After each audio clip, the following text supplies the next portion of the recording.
Pessoa, viu, gente? Economia colaborativa, isso tem transformado realmente? A gente viu ali vários meios, né? Lojas, transporte, aluguel às vezes de apartamento.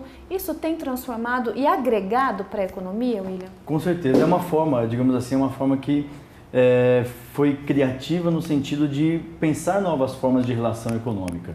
Né? Não somente pensar a situação de ser a relação patrão-empregado, mas de ser um empreendedor na maioria das vezes por necessidade, só que não por oportunidade. Né? Então a necessidade faz com que a sociedade se recrie. Isso é bastante interessante num certo ponto, tanto que além da economia colaborativa, uma outra que está bastante crescente, a economia criativa, a questão cultural, começando a identificar que a cultura também é uma atividade de desenvolvimento econômico e social. Então, como nós falamos dessa situação das criptomoedas, né, e depois falamos dessa situação do outro ponto, nós temos os bancos comunitários, né, que são bancos regionalizados, digamos assim, locais, que estão começando a pensar a localidade. Né, seguem o processo de ser o real a moeda referência, só que eles criam novas formas de relação da economia solidária, economia social. Então, diante desse cenário global e também numa situação nacional, o que se vê mais é um processo novo de economia que está surgindo, a sociedade está se refazendo nesse conceito.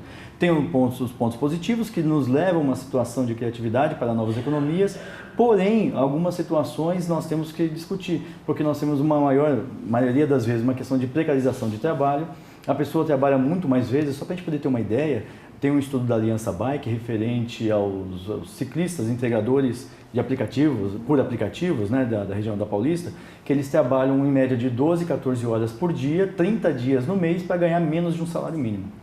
Daí a gente vai discutir, isso é empreendedorismo ou é precarização de trabalho? É uma questão de sobrevivência.